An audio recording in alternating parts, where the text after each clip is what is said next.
오직 성령으로 충만함을 받읍시다. 옆에 분 손 꼭 잡고 인사합니다. 오늘 참 잘 오셨습니다. 제목을 함께 따라하겠습니다. 너희 부모에게 순종하라. 너희 부모에게 순종하라. 우리 지난주에는 어린이 주일로 보냈고요. 그래서 우리 부모들이 자녀들을 노엽게 하면 안 되고 주의 말씀으로 사랑으로 양육하고 훈육하라고 우리가 말씀을 나눴고요. 오늘은 어버이 주일로 우리 자녀 세대가 이제 부모를 향해서 어떻게 효도할 것인가에 대해서 오늘 말씀을 나누도록 하겠습니다. 오늘 우리 전 성도죠. 정성도가 연합 예배 드리고 있는데 특별히 자녀들도 같이 예배를 드리고 있습니다. 내 옆에 자녀가 없지만 우리 자녀들을 향해서 우리 이렇게 한번 축복했으면 좋겠습니다. 너희가 우리에게 소망이다. 시작. 자녀들이 아무 회신이 없네요. 다시 한번 기회를 드릴게요. 우리 부모님들이 그래 얘기하면은 뭐 할렐루야 하든지 아멘 하든지 이렇게 하시면 됩니다. 자, 준비되셨죠? 어른들 말고. 자, 우리 어른들이 다시 우리 자녀를 향해서 너희가 우리에게 소망이다. 네, 아멘 했습니다. 네. 우리 자녀 세대가 우리 한국, 우리 교회, 우리 가정의 미래 세대예요. 그렇죠? 우리 자녀들에게 정말 그러니까 자녀들이 부모님에게 잘하듯이 우리 부모님들이 우리 자녀들에게 정말 사랑으로 인내하며 기다려주고 양육해야 된다는 사실을 기억하시기를 예수님의 이름으로 축원을 드립니다. 그래서 이러한 사랑을 받은 우리 자녀들 이제 어버이 주일인데 우리 어머니들 아버지들 보니까 이 카네이션 다 다시 어떠세요? 송종환 씨님 어떠세요? 카네이션 다니까 좋아요? 얼마큼 좋으세요? 하늘만큼 땅만큼 좋. 매일매일 어버이 주일은 어버이 오늘만 같으면 좋겠고 지난주에는 뭐요? 어린이 주일은 매일 오늘만 같으면 좋겠다라는 마음이 아마 각자의 마음인 것 같아요. 그래서 어린이 주일의 어린이 마음과 어버이 주일의 어버이 그 마음이 365일 우리 교회 안에서 지내면 좋을 것 같아요.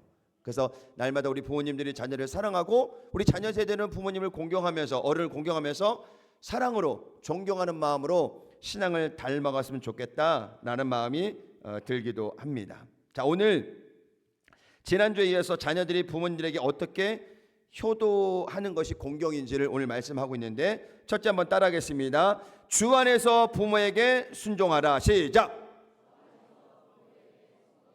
우리 중고등부하고 유초등부 3, 4, 50만 제목을 하겠습니다. 시작. 주 안에서 부모에게 순종하라.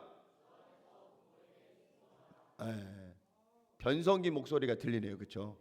주 안에서 부모에게 순종하라. 오늘 1절 말씀입니다. 자녀들아 주 안에서 너희 부모에게 순종하라. 이것이 옳으니라. 믿으시면 아멘. 서두에도 말씀을 들었듯이 자녀들은 부모님 마음을 아프게 하면 안 돼요. 아멘.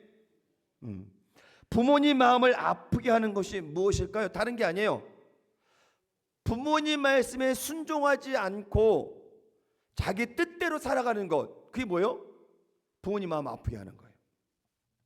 사춘기 자녀를 둔 젊은 부모님들 마음은 매일매일 천국과 지옥을 왔다 갔다 한대요.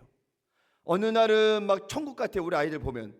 또 어느 날은 보면 너무너무 힘들어가지고 제발 이러지 않았으면 좋겠다라는 마음을 들 때가 있다라는 것입니다. 제가 교회 학교를 담당할 때 벌써 20년 됐죠. 그때 당시 그 아이가 아마 중1 정도 됐을 것 같아요. 6학년 중1 그 정도. 근데 하루가 멀다 하고 경찰서에 출근 도장을 찍는 아이가 있었어요. 무슨 얘기인지 알겠죠? 그만큼 사고를 많이 쳐서 매일매일 경찰서 전화 오고 저도 몇 번 가가지고 그 아이 훈방 조치 해달라고 이렇게 좀 부탁을 드렸던 게 있었는데요. 매일매일 그렇게 막 사고를 치고 경찰서를 가고 막 사건을 일으키고 이런 자녀들의 가정에 있으면요, 부모들은요 얼마나 힘들지 몰라요. 얼마나 힘들지 몰라요. 그러고 보면 우리 목포교회 우리 중고등부 유초등부 친구들 보면은 참 착한 것 같아요. 아멘이 별로 안 나오네. 참 착한 것 같아요. 우리 아이들 보면요, 뭐 그 욕심도 없고 뭐 큰 저기도 없고요. 그래서 우리 중고등부는 아이들이 말을 너무 잘 들어서 제가 듣기로는 아마 중고등부 담당하는 선생님들이 너무너무 행복한 걸로 알고 있어요. 맞나요? 네, 맞아요. 우리 유초등부도 아직 많이 어리긴 하지만 아이들이 얼마나 착한지 몰라요, 여러분. 그런데 가정의 사춘기를 지나는 자녀들이 이렇게 부모 마음을 힘들게 하고 어렵게 하면요, 부모는 매일매일 정말로 가슴앓이하고 힘들고 어려운 거예요, 막. 그런데 그 어머님이 그 아들을 포기하지 않고 기도했어요. 아주 오랫동안에. 저도 사실 제가 담당자였지만은, 야, 이 아이가 변할 수 있을까 도대체? 주일이 되면은 이 친구들하고 골목에 들어가서 아시죠? 이렇게 담배를 피고 또 들어오는 상도 되고, 앉아버리면은 냄새가 많이 나잖아요. 그럼 예배방자 1위였거든요. 그러니까 저로서도 참 힘들었죠. 근데 그 어머니가 날마다 새벽에 나오셔서 금요철에 나오셔서 그 아들의 변화를 위해서 눈물로 기도했던 시간이 쌓이니까, 야, 이 아이가 고등학교 지나갈 수 있을까 싶을 정도였거든요. 그런데 이 아이가 어떻게 어렵게 고등학교를 지나겠어요. 그런데 고2 때 이 아이가 변화돼 버린 거야. 그래가지고 고2 때 공부의 발동이 걸려가지고 대학 가겠다고, 공부 하나 다녀서 항상 꼴등을 유지했던 그 아이가 공부하겠다고 고2 때부터 열심히 매달려서 드디어 대학에 들어갔어요. 대단하지 않나요, 여러분? 여러분 자녀가 아니라고 별로 감동이 없는데, 그 부모님은요, 정말 이건 기적이거든, 기적. 근데 그 아이가 지금 20년 지났으니까는 30 중반 정도 됐을 것 같아요. 그 자기는 졸업하고 나서 돈 많이 벌어서 우리 부모님 효도하겠다고. 그런데 지금 큰 아들하고, 이 아이가 이제 둘째 아들인데, 두 아이가 얼마나 부모님께 효도하는지. 여러분, 부모의 기도는 아이를 변화시킵니다. 문제는 무엇이냐면, 이 아이는 안 돼 라고 포기하는 순간에 그 아이는 안 돼요. 그러나 부모님이 끝까지 그 아이 붙들고 기도하면 그 아이가 주님 안에서 변화되게 되고 효도하는 아들로 변하게 된다는 사실을 기억하시기를 예수님의 이름으로 축원을 드립니다. 그 아이가 저한테 그렇게 전화해, 목사님, 제가 그동안 우리 어머니 아버지께 너무 정말 사고를 많이 쳐서 너무너무 지금 죄송하다고. 그리고 목사님께도 죄송하대. 왜 죄송하냐 했더니, 뭐 담배도 폈었고 이렇게 친구들 막 예배 시간에 방해하고 그게 너무 생각나서 너무 죄송하다는 거예요. 막 나는 괜찮다, 목사님은 괜찮다. 너를 위해서 기도했던 어머니 아버지를 생각한다면 지금부터 정말 최선을 다해서 부모님께 효도해라 라고 이렇게 권면을 했는데, 그 아이가 이제 장성해서 그렇게 부모님께 잘하는 모습 보면서 정말 흐뭇하더라고요. 저도 이렇게 좋은데 변화된 아들을 보면서 그 부모님은 얼마나 좋았겠습니까, 여러분? 여러분, 지금 우리 성전에 있는 자녀들 조금 더 잘났으면 좋겠는데 그런 비교하지 마세요. 그냥 지금 우리 자녀가 최고입니다, 최고. 그 자녀들에게 사랑으로 섬겨주시고 기도하고 기다리면서 양육해 주시기를 예수님의 이름으로 축원을 드립니다. 여러분, 성경에 탕자 이야기가 나오잖아요. 둘째 아들이 자기의 분깃을 가지고 아버지 집을 떠납니다. 떠났을 때 아버지 마음이 어땠을까요? 야, 그러지 마. 형하고 그냥 집에 있다가 아버지 나중에 너희들 재산 유산 물려주면 그때 니네가 나눠가지고 살면 돼. 근데 둘째 아들이 얼마나 급했나? 아닙니다, 아버지. 나 지금 나가야 돼요. 저한테 돌아올 분깃을 주세요. 그리고 그 분깃을 받아서 나가버립니다, 여러분. 나갔을 때 그 아버지 마음이 어땠을까요? 여러 가지 많은 생각이 들었을 거예요. 근데 시간이 지나고 나서 그 아들이 어떻게 됐어요? 집으로 돌아왔어요. 돌아왔는데 어떻게 돌아왔어요? 거지꼴이 돼서 들어왔어요. 돈 있을 때는 친구도 많고 사람도 많이 따르고 매일매일 행복했어요. 왜? 돈이 사람들을 끌어당겼으니까. 근데 그 아들에게 돈이 다 탕진되자, 소진되자 어떻게 됐어요? 주변에 있던 사람들이 다 하나둘씩 떠나가요. 그리고 이제는 먹을 것이 없어가지고 거지꼴이 되어서 아버지 집을 생각하니까, 야, 우리 집에 있는 돼지들은 쥐염 열매라도 먹는데, 야, 나는 게 뭐냐, 아무것도 먹을 것이 없다. 그리고 아버지 집을 향합니다. 여러분, 아들이 둘째 아들이 떠났을 때 어느 정도 시기인지 정확히 모르겠지만 떠나서 다시 돌아오는 그 시기 동안에 아버지는 매일매일 아들이 나갔던 그 길을 향해서 쳐다보고 있었어요. 오늘이나 올래나 내일이나 올래나 내일은 올 거야. 아마 이런 마음 가지고 아들을 기다리지 않았을까라는 생각이 들어요. 그게 아버지 마음입니다. 그게 하나님 마음이에요. 성도들이 힘들어하고 자녀들이 힘들어하는 거 하나님 마음도 힘들고요. 자녀들이 힘들어하면 부모님 마음도 굉장히 힘든 거예요, 여러분. 근데 그 아들이 드디어 아버지 집으로 돌아옵니다. 근데 아버지 집에 가까운 그 시기에 보니까는 아마 사진이 있을 거예요, 장로님. 아버지가 돌아오는 장면을 보고 아버지가 너무너무 기쁘게 그 아들을 환영하면, 여러분 같으면 저렇게 환영할 수 있나요?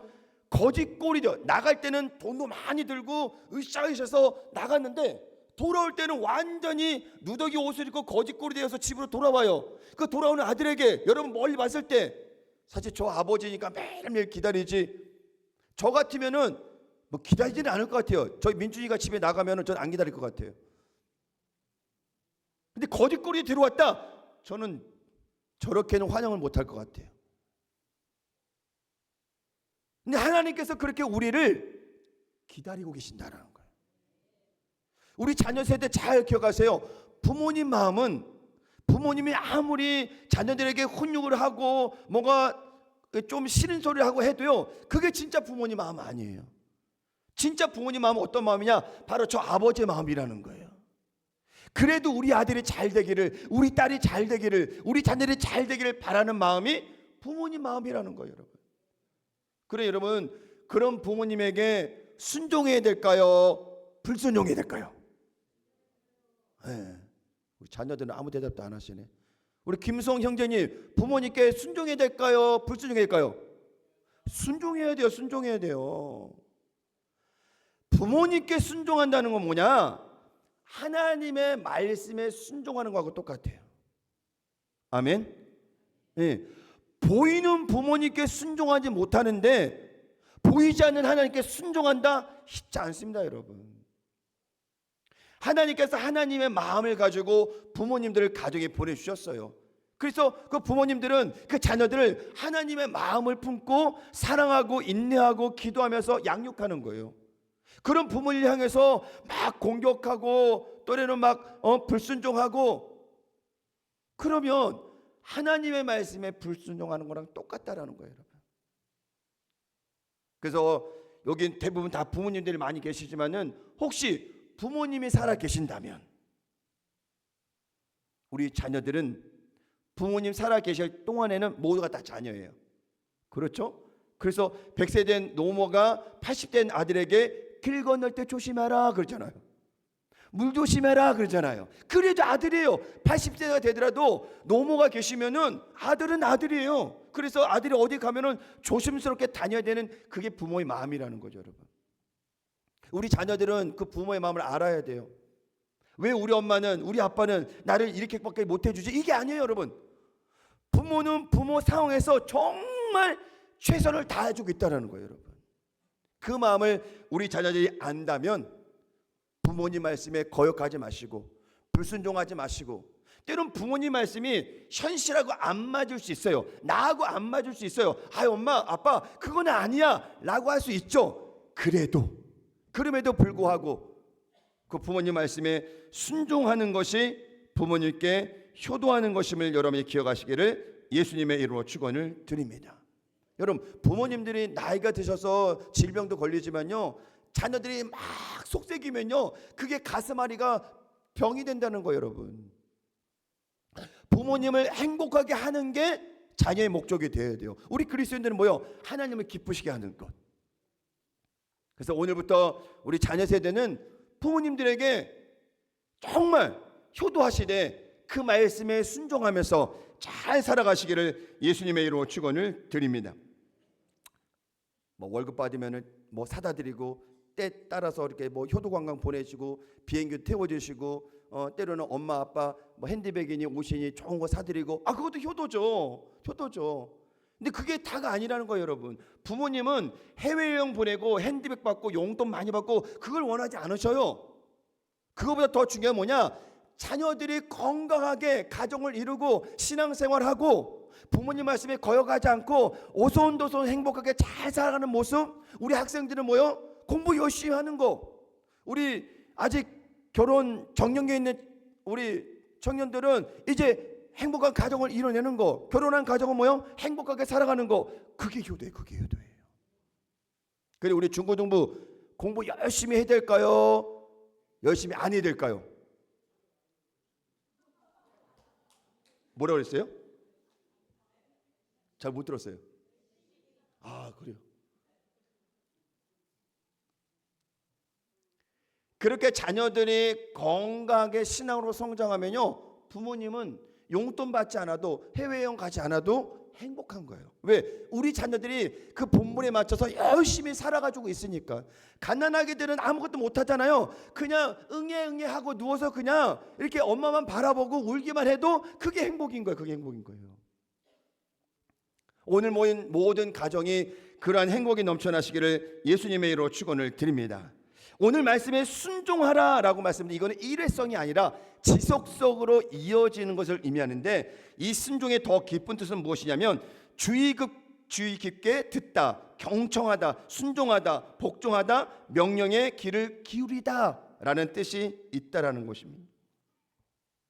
그래서 결혼해서 부모에게 효도하는 것은 물려받은 신앙의 유산으로 건강한 가정을 만들어가는 것, 결혼해서 행복하게 살아가는 모습, 바로 그 모습이 효도라는 것을 여러분이 기억하시길 바랍니다. 제가 이제 그래서 서울에 있었을 때는 부모님을 자주 찾아갈 시간이 됐지만 목포에 내려왔으니까는 그렇게 주기적으로 자주 못 뵀잖아요. 그래서 요새는 너무 핸드폰이 좋죠. 영상 통화가 되니까는 바로 앞에 있는 것처럼. 그래서 목포 내려와서는 영상 통화를 그래도 자주 합니다. 자주 해서 그 영상 통화를 통해서 가정이 살고 있는 모습도 보여주고 아이도 인사도 시키고 이렇게 여러 가지 하니까요. 그게 또 굉장히 애틋하더라고요. 그리고 저는 깨달은 게 뭐냐면은 부모님께 한 번 더 찾아뵙는 것, 한 번 더 전화 드리는 것, 그것이 나중에 시간이 지나면 그게 큰 효도더라고요. 다른 거 아니에요, 여러분. 매일매일 뭐 명절 때만 전화하고 생일 때만 전화, 이게 아니라 그냥 매일매일 수시로 전화해서 아버지 식사하셨어요? 어머니 식사하셨어요? 이런 전화 한 통화가 부모님에게는 큰 위로가 된다는 사실을 여러분이 기억하시기를 주의 이름으로 축원을 드립니다. 제가 말씀드렸잖아요. 제가 장례집례를 많이 하면서 장례식장에서 가장 많이 우는 자녀가 누구예요? 불효한 자녀. 불효한 자녀가 그렇게 많이 운대요. 정말요. 물론 부모님이 소천하시는데 울지 않는 자녀가 없겠죠. 근데 그 울음속에 뭐가 있느냐? 내가 어머니 아버지 살아계셨을 때 열심히 더 효도하고 열심히 더 찾아가야 되는데 그렇게 하지 못한 게 너무 죄스러워서 그 마음과 겹쳐서 눈물이 다른 자녀보다 더 많이 나온다는 거예요. 여러분 그때 가서 후회한들 소용없습니다. 여러분이 더 많이 오면 부모님이 일어나실까요? 아니에요. 여러분, 부모님 살아계실 때 정성껏 섬기시고 찾아가시고 전화 드리시고 식사를 할 수 있다면 식사라도 함께 더 하는 것, 그것이 효도라는 사실을 기억하시기를 예수님의 이름으로 축원을 드립니다. 여러분, 자녀들 잘 기억하세요. 제가 이번에 대신방을 했잖아요. 부모님들 기도가 거의 90%가 자녀들 우리 자녀들 잘 되는 거. 1순위가 우리 부모님들 기도 제목이 다 자녀예요. 자녀. 여러분의 1순위 기도가 뭐예요? 우리 부모님이세요? 여러분도 부모님이 1순위 돼야 돼요. 나 좋은 대학 가게 해주세요. 좋은 남자 좋은 여자 만나서 결혼, 이게 아니라 우리 부모님 건강하게 행복하게, 그게 1순위가 되시기를 예수님의 이름으로 축원을 드립니다. 그래서 우리의 목표는 하나님께 영광을 돌리는 삶에 대해 두고요, 이 땅에서는 뭐요? 부모님을 즐겁게 하고 기쁘게 하는 것이 우리의 목표가 된다는 사실을 여러분이 기억하시길 바랍니다. 마태복음 22장 37절을 말씀하고 있는데요, 예수께서 이르시되 내 마음을 다하고 목숨을 다하고 뜻을 다하여 주 너의 하나님을 사랑하라. 한번 따라합니다. 주 너의 하나님을 사랑하라. 내 부모를 사랑하라. 사랑하시길 바랍니다. 이 부부끼리만 이렇게 허그하지 마시고요. 자녀 세대도 부모님 뵈면은 허그해드리고, 또 우리 부모님들 자녀들 보면은 한번 안아주시고, 우리 교회 안에 우리 저기 중고등부 유초등부 아들 있잖아요. 여러분들이 저기 우리 수흥 형제처럼 큰 사람 안기는 좀 그래도 우리 중고등부나 우리 유초등부 아이들 얼마나 귀여워요, 이쁘고요. 그러면은 지나갈 때마다 아유 이렇게 한 번씩 안아주고, 또 엉덩이 툭툭 쳐. 엉덩이 치면 안 되겠다. 잘못하면 안 돼요. 어쨌든 안아주고 격려해주고 칭찬해주고, 그래서 우리 아이들이 이 신앙 안에서 잘 성장할 수 있도록 우리 부모 세대가 또 그렇게 격려해 주시면 너무 좋을 것 같습니다. 두 번째는 무엇이냐? 함께 따라합니다. 내가 잘되고 땅에서 장수하리라. 누가 이 복을 받을까요? 부모에게 순종하는 자녀를 성경은 오늘 뭐라고 말씀하시냐? 내가 잘되고 땅에서 장수하리라. 3절 보니까 이로써 내가 잘되고 땅에서 장수하리라. 여러분, 장수는요, 잘되는 것은 세상의 형통을 이야기하는 것이 아니에요. 바로 주님 안에서의 형통이라는 것입니다. 그럼 이 주님 안에서의 형통이 무엇일까요? 여호수아에 잘 나와 있는데 1장 9절에 보니까 함께 읽어볼까요? 시작. 내가 내게 명령한 것이 아니냐? 강하고 담대하라. 두려워하지 말며 놀라지 말라. 내가 어디로 가든지 내 하나님 야훼가 너와 함께 하느니라 하시니라. 형통이 뭐예요? 하나님이 우리와 함께 하시는 거. 우리 자녀들이 부모님께 순종하고 잘했더니 하나님께서 그 자녀들과 함께함으로 잘되고 형통하게 하신다는 사실을 기억하시길 바랍니다. 이사야 41장 10절의 말씀인데요, 함께 읽어볼까요? 시작. 두려워하지 말라. 내가 너와 함께함이라. 놀라지 말라. 나는 내 하나님이 됨이라. 내가 너를 굳세게 하리라. 참으로 너를 도와주리라. 참으로 나의 의로운 오른손으로 너를 붙들리라. 함께 따라합니다. 하나님이 우리와 함께 하실 때 잘되고 형통합니다. 우리 자녀들이 그 신앙을 물려받는 거예요. 세상의 성공이 아니라, 돈 많이 벌어서 성공이 아니라, 하나님이 나와 함께 하니까 잘되고 형통하구나. 이 신앙을 잘 물려받아야 된다는 사실을 여러분이 기억하시길 바랍니다. 여러분, 세상에 성공, 그 권력 잠깐입니다. 여러분, 잠깐이에요. 그 권력도 오래 못 가요. 그 인기도 오래 못 가요. 그 성공도 오래 못 간단 말이에요. 세상은. 적어도 우리 그리스도인들은 주님 안에서 형통한 삶을 살아가야 된다는 사실을 기억하시기를 예수님의 이름으로 축원을 드립니다.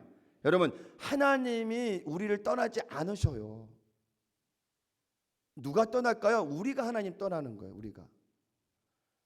근데 떠난 자녀도, 떠난 성도도 하나님은 포기하지 않으셔요. 마치 그 탕자의 아들을 잊지 않고 매일매일 집 앞에 나와서 아들을 바라보고, 또 아들이 거짓거리 다가왔을 때 안아줄 수 있는 그 아버지의 마음, 그게 평소에 준비가 되어 있으니까 안아주지, 이러고 있다가 갑자기 아들 찾아왔고 어머나 이러지 못한다는 거죠. 여러분, 근데 하나님께서 우리를 그렇게 사랑하고 계시고, 우리 부모님들은 어때요? 우리 자녀들을 그런 마음으로 사랑하고 계신다는 사실을 기억하시기를 예수님의 이름으로 축원을 드립니다. 더 나아가 장수는 여러분 120살까지 사는 장수의 복, 이런 복이 아닙니다. 인생을 살아가는 동안에 생명을 지켜주시고 복된 인생을 오래 누리게 하신다는 것인데, 시편 91편 16절을 말씀하고 있습니다. 함께 읽겠습니다. 시작. 내가 그를 장수하게 함으로 그를 만족하게 하며 나의 구원을 그에게 보이리라 하시도다. 하나님은 장수를 통해서 하나님의 구원을 더 깊이 경험하게 하시고 인생의 은혜를 누리게 한다는 사실을 여러분이 기억하시기를 바랍니다. 또한 시편 128편 5절에서 6절의 말씀인데요, 우리 자막 보시면서 함께 읽어볼까요? 시작. 야훼께서 시온에서 내게 복을 주실지어다. 너는 평생에 예루살렘의 번영을 보며 네 자식의 자식을 볼지어다. 이스라엘에게 평강이 있을지로다. 오늘 모신 여러분 가정 가운데 이 하나님의 놀라운 축복과 은혜가 넘치시기를 예수님의 이름으로 축원을 드립니다. 록펠러 어머니가 록펠러에게 10가지 유언을 남겨 주셨는데요. 자막을 보시면서 우리 함께 읽어보겠습니다.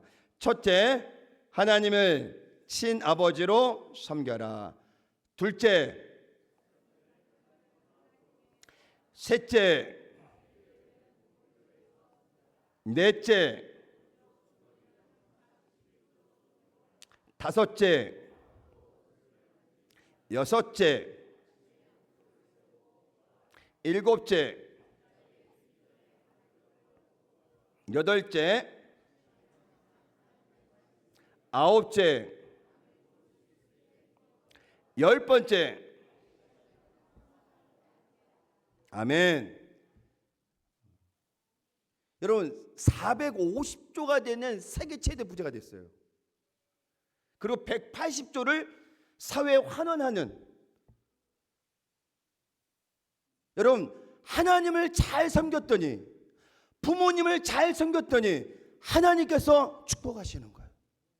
우리가 뭐 록펠러처럼 450조를 막 벌고 180조를 환원하고 이렇게 되지 않는다 할지라도, 여러분 우리가 주님 안에서 형통한 삶을 이어나갈 수 있는 것, 이것이 바로 축복이라는 사실을 기억하시기를 예수님의 이름으로 축원을 드립니다. 록펠러가요, 기사를 읽어봤는데 자기 자녀들에게 이 많은 유산을 물려준 것이 아니라 뭘 줬냐면 인생을 살아가는 방법이 담긴 36통의 편지를 줬다고 합니다. 거기에 뭐가 있어요? 인생이 있대요. 그러니까 물고기를 잡아준 것이 아니라 뭘 줬어요? 물고기를 잡는 방법을 저 편지를 통해서 자녀들에게 줬다는 거예요.